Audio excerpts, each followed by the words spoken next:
नमस्कार, स्वागत है आपका। आप देख रहे हैं हमारा खास कार्यक्रम प्रार्थना हो स्वीकार। आपके साथ मैं हूं रेखा कड़ाकोटी। मां भवानी, जिनकी महिमा को आज तक कोई भी नहीं समझ पाया, मां काली के इस धाम से कई चमत्कार जुड़े हुए हैं, जिसकी अनुभूति होती है नवरात्र की अष्टमी, नवमी या फिर दशहरे की तिथि को। कहते हैं कि इस दिन 45 डिग्री तक झुकी माता रानी की गर्दन कुछ पलों के लिए सीधी हो जाती है। और तो और दावा तो ये भी किया जाता है कि मां अम्बा अपने इस दरबार में अपना स्वरूप बदलती हैं, साक्षात चमत्कार दिखाती हैं। कहते हैं कि जिसने भी मां के बदलते स्वरूप को महसूस कर लिया तो उसकी सभी मनोकामनाएं पूर्ण हो जाती हैं।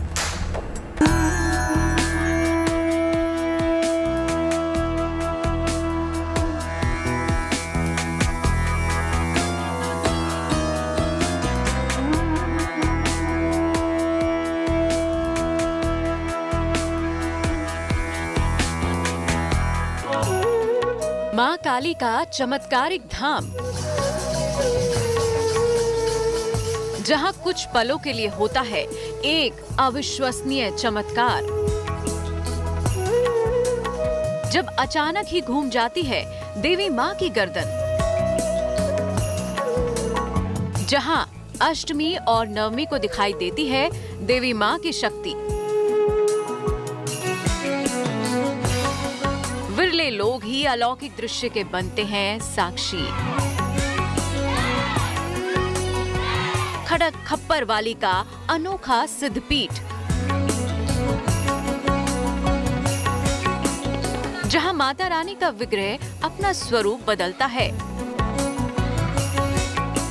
जहां मां काली का नवरात्र के आखिरी दिनों में अपनी 45 डिग्री झुकी टेढ़ी गर्दन को कुछ पलों के लिए सीधा करती हैं। हर श्रद्धालु नवरात्र में ही माता के दर्शन करना चाहता है। अष्टमी और नवमी के दिन मंदिर में भारी भीड़ उमड़ती है। यहाँ लोग माता का चमत्कार देखने पहुँचते हैं।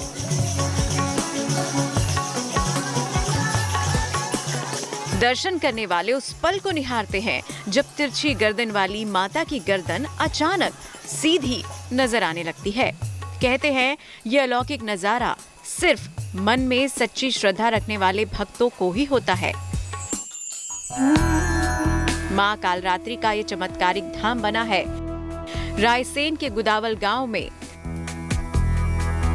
जहां मां कंकाली का 400 साल पुराना धाम बना हुआ है। मां कंकाली के मंदिर में जाने के लिए आपको भोपाल रायसेन राजमार्ग से बिलखिरिया रोड से जाना पड़ता है। यहाँ पर आपको सुंदर पहाड़ियों का दृश्य देखने के लिए मिलता है। इन पहाड़ियों से ही रास्ता कंकाली देवी मंदिर की तरफ जाता है।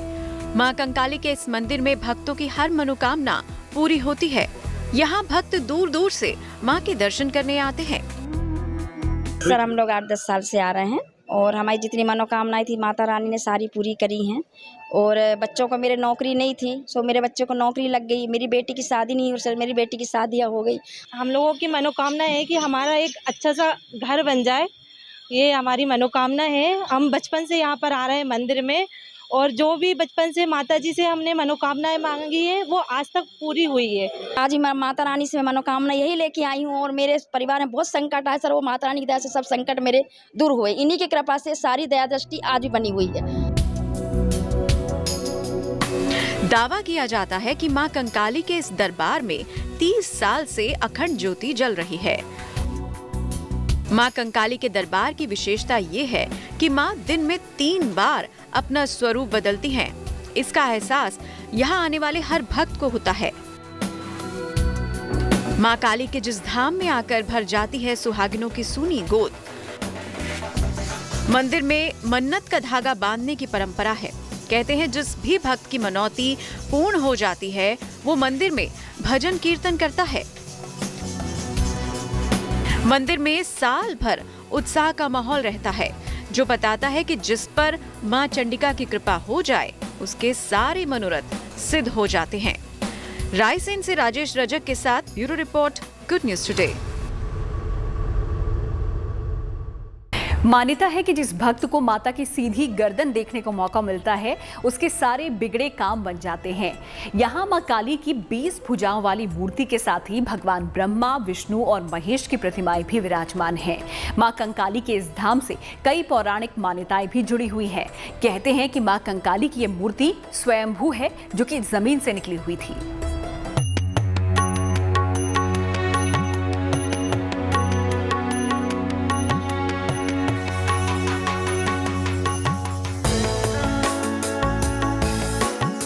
मां कंकाली का सिद्ध धाम, जहां जाकर होती है हर मनोकामना पूर्ण। दावा किया जाता है कि रायसेन का मां कंकाली धाम दुनिया का इकलौता मंदिर है जहां मां की प्रतिमा 45 डिग्री झुकी हुई है। माना जाता है कि अष्टमी और नवमी तिथि को पूर्णाहुति के बाद मां का ये चमत्कार देखने को मिलता है। मां कंकाली को महाविद्याओं की देवी माना जाता है। मां कंकाली को मां तारा का ही स्वरूप माना जाता है। मां कंकाली के इस धाम से कई पौराणिक मान्यताएं जुड़ी हैं। कथा है कि मां कंकाली की ये प्रतिमा स्वयंभू है, जिससे जुड़ी है साल 1731 की एक कथा, जो मां कंकाली धाम आने पर यहाँ जन जन के मुंह से सुनने को मिल जाएगी। कथा है कि साल 1731 ईस्वी में यहाँ हरलाल मीणा नाम के बुजुर्ग रहा करते थे। कहते हैं कि एक दिन रात में माता ने उनको सपना दिया कि मेरी मूर्ति गांव में ही एक जगह पर जमीन के नीचे दबी है। तब हरलाल मीणा ने गांव वालों के साथ मिलकर उस स्थान की खुदाई की। खुदाई में मां कंकाली की दुर्लभ प्रतिमा मिली। उसी खुदाई में भगवान ब्रह्मा, विष्णु और महेश की भी प्रतिमाएं मिली। तब उन्होंने एक छोटा सा मंदिर बनवाकर मां कंकाली की प्राण प्रतिष्ठा कर दी। माता जी का इतिहास भी बड़ा विचित्र है। 1731 में जहाँ हरलाल जी पटेल एक बुजुर्ग थे, उनको माता जी ने सपना दिया। उनने ग्रामवासियों को बताया कि मुझे ऐसा ऐसा सपना आया। ग्रामवासियों को, बुजुर्गों को लेकर उनने उस जगह पर खुदाई की। खुदाई में माता जी की प्रतिमा मिली, ब्रह्मा, विष्णु, महेश जी की प्रतिमा मिली और सभी ग्रामवासियों के सहयोग से उन्होंने माता जी का 1731 में मूर्ति की स्थापना की। कंकाली मैया जो हैं यहीं से प्रकट हुई हैं, अनादिकाल की हैं और बहुत विशेष रूप से नवरात्रि में माता जी की कृपा सभी भक्तों पर विराजमान रहती है और सभी की मनोकामना पूर्ण करती हैं। यहाँ विशाल भंडारे होते हैं, विशाल जागरण होते हैं। सभी भक्त देश विदेश से, दूर दराज से आते हैं। नवरात्र के दिनों में जब पूरा देश मां की उपासना में लीन रहता है, 9 दिनों तक भक्ति का शक्ति के साथ संगम होता है। उन दिनों तो मां कंकाली के इस दरबार में माता रानी की लीला दिखाती है।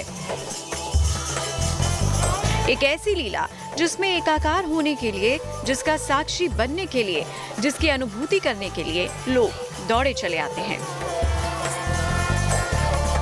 ये अनोखी घटना होती है नवरात्र की अष्टमी या नवमी को, जब माता की 45 डिग्री तक झुकी टेढ़ी गर्दन कुछ पलों के लिए सीधी हो जाती है, अपनी भाव और भंगिमा बदलती है।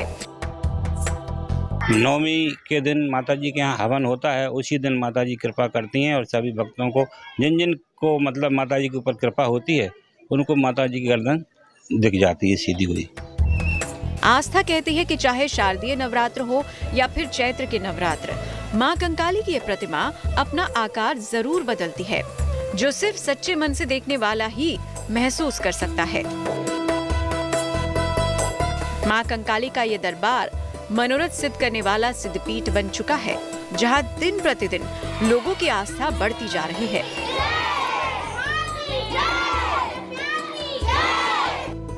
मंदिर से लोगों की अगाध आस्था जुड़ी है। कहते हैं कि जिन माताओं को संतान नहीं होती तो वो मंदिर में आकर अपने उल्टे हाथ से गोबर की छाप लगाती है, तो उनकी संतान की कामना माता रानी पूर्ण कर देती हैं। देश विदेश से लाखों की संख्या में श्रद्धालु आते हैं और सारे श्रद्धालुओं की मनोकामना पूर्ण होती है। और सबसे विचित्र बात यह है कि जिन माताओं के बच्चे मतलब गोद सूनी होती है, वो यहाँ पे आती हैं और माता जी को गोबर के उल्टे हाथे लगाती हैं और जब उनकी मनोकामना पूर्ण हो जाती हैं तब वो यहाँ पे आकर हल्दी के सीधे हाथे करती हैं। मंदिर में आस्था की चुनरी और मन्नत का धागा बांधने की भी परंपरा है। कहते हैं जिन लोगों की मुराद पूरी हो जाती है वो माँ को धन्यवाद देते हैं और चुनरी खोलकर माँ के दरबार में ही भजन कीर्तन करते हैं। रायसेन से राजेश रजक के साथ bureau report, good news today. और चलिए अब आपको लेकर चलते हैं मां के उस चमत्कारिक शक्तिपीठ पर जहां आज भी मां के एक भक्त की अदृश्य पूजा करने के निशान मिलते हैं, जहां से जुड़ी है मां के हार की कथा, जहां देवी मां सरस्वती के रूप में विराजमान है।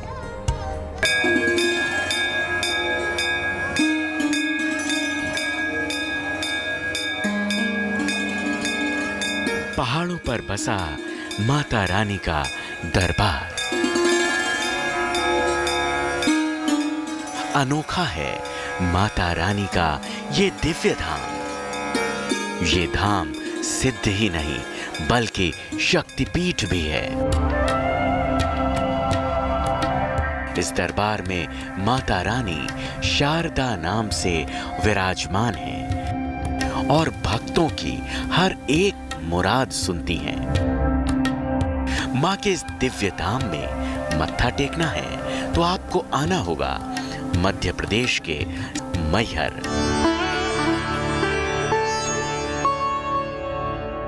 जहां सदियों से त्रिकुट पर्वत पर 600 फीट की ऊंचाई पर मां शारदा सिंहासन पर आसीन है। सरस्वती का रूप है और मां पूर्ण रूपेण है। हंस पे विराजमान है, हाथों में वीणा है, स्फटिक की माला है, पुस्तक लिए हुए है और सरस्वती का रूप है तो विद्या की देवी है।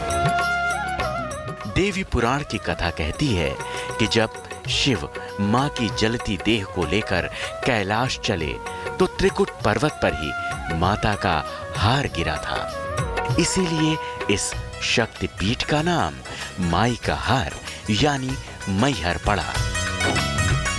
भगवान विष्णु ने मां सती के ऊपर सुदर्शन चक्र चलाया था तो इस पृथ्वी में 52 अंग गिरे थे, जिसमें यहाँ पे मां का कंठ और मां का हार गिरा था।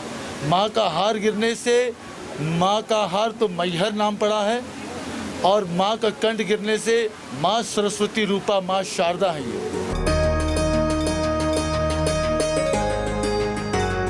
मैहर के दरबार में विराजमान मां शारदा के नाम से प्रसिद्ध है। शारदा यानी कि सरस्वती। इसीलिए इस दरबार में आने वाले भक्तों को बुद्धि के साथ साथ ज्ञान का भी वरदान मिलता है।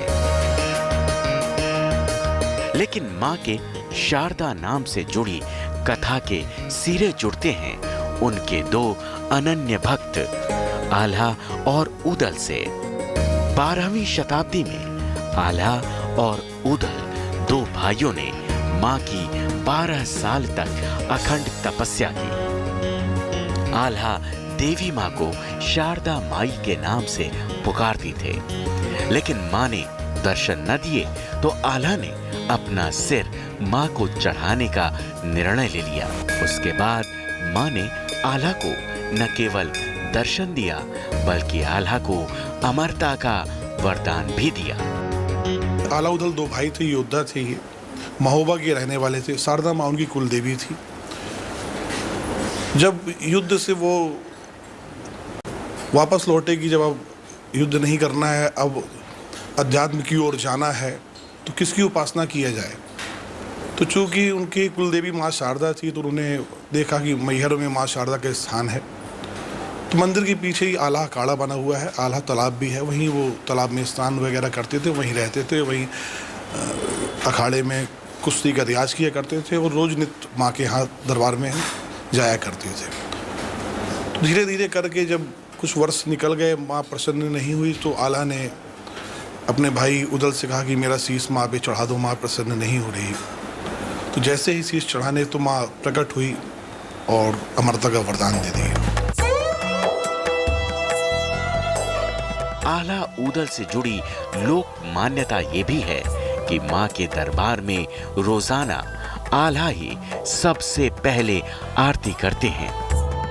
लेकिन आल्हा कब मां की आरती करते हैं कोई नहीं देख पाता, लेकिन मां की आराधना के प्रमाण रोजाना मां के दरबार में आने वाले महंतों को जरूर मिलते हैं।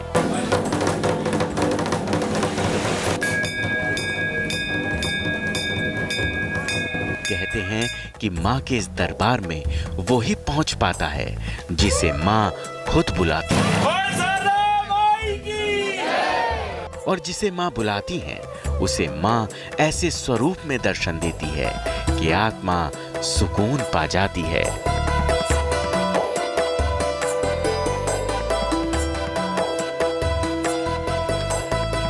त्रिकुट पर्वत पर विराजमान माता रानी के दरबार में पहुंचने के लिए भक्तों को लंबी चढ़ाई चढ़नी होती है। चांदी सी आंखों वाली मां शारदा अपने भक्तों को हर संकट को देख लेती है और हाथों में नारियल लिए और माथे पर चुनरी बांधे भक्त जिस भी कामना के साथ आते हैं, माता रानी उसे खाली हाथ नहीं जाने देती।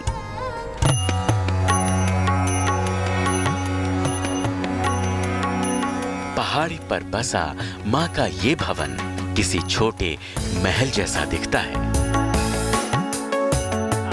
माँ के दरबार तक पहुंचने के लिए भक्तों को 1063 सीढ़ियां चढ़नी पड़ती हैं। सीढ़ियां चढ़ते चढ़ते भक्त अपने शरीर के साथ साथ मन को भी शुद्ध करता जाता है।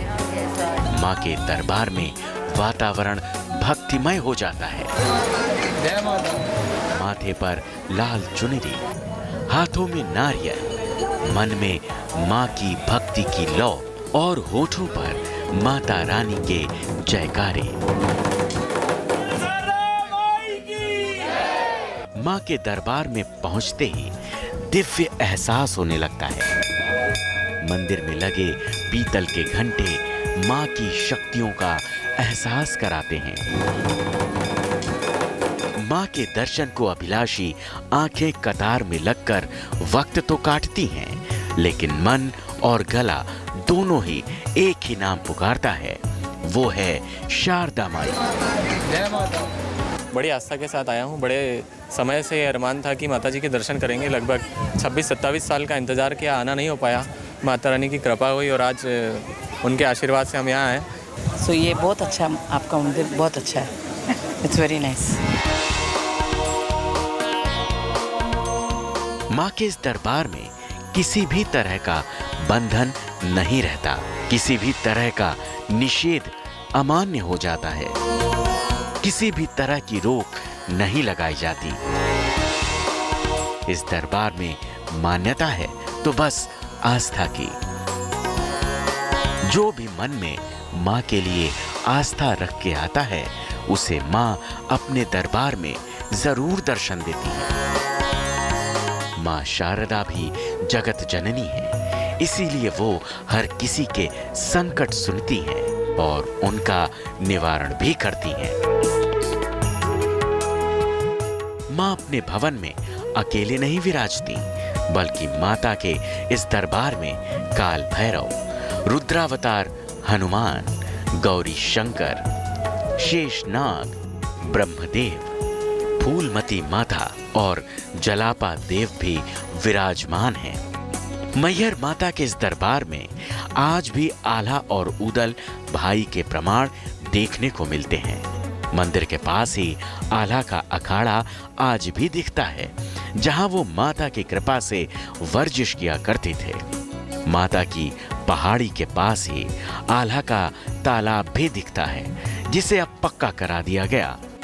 आस्था कहती है कि अमरता का वरदान पाने के बाद आज भी रोजाना आल्हा इसी तालाब में स्नान करके माता के भवन पहुंचते हैं और दुनिया में सबसे पहले माता की आरती करते हैं। नवरात्रि के उत्सव में तो माता के दरबार में पैर रखने तक की जगह नहीं होती, क्योंकि इस दिव्य संयोग में हर कोई माता के दरबार में अपनी हाजिरी लगाने पहुंचता है।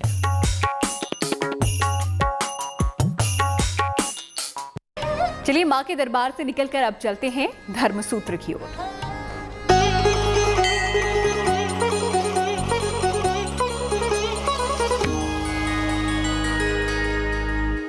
पहले पूजा जो करने का विधान है, वो विधान जो है सो है कि आप बंधन मुक्त रहिए। बंधन नहीं होना चाहिए, और अगर आप बंधन में हैं तो आपका पूजा सफल नहीं होगा। तो कपड़ा का सिलाई का मतलब है कि कपड़े को ही बंधन में रखा जाता है, क्योंकि उसका कोर बांधा जाता है, उस पर सिलाई होता है, हाथ को बांधा जाता है, तो हर कोने में वो बंधन सूत से मशीन से बनता है या हाथ से बनता है, तो वो कपड़ा जो है उसको अपवित्र माना गया है। तो देवता के पास इसलिए लोग पूजा करते हैं उत्तरी और वस्त्र पहन करके, वस्त्र रूप वस्त्र पहन करके, ताकि हमको कोई भी सांसारिक बंधन का वस्तु बांध के नहीं रखा हो। इसीलिए सिलाया बंधन कपड़ा जो होता है वो एक प्रकार का बंधन होता है, और आप जब बंधन से ही मुक्त नहीं हुए तो आप पूजा क्या कीजिएगा। इसीलिए पूजा में बिना सिला हुआ कपड़ा का ही प्रयोग करने का विधान है। प्रार्थना हो स्वीकार में आज का हमारा सफर यहीं पर समाप्त होता है। फिर होगी आपसे मुलाकात, लेकर चलेंगे आपको एक और दिव्यधाम की तीर्थ यात्रा पर। लेकिन अच्छी खबरों के लिए आप बने रहिए गुड न्यूज टुडे के साथ।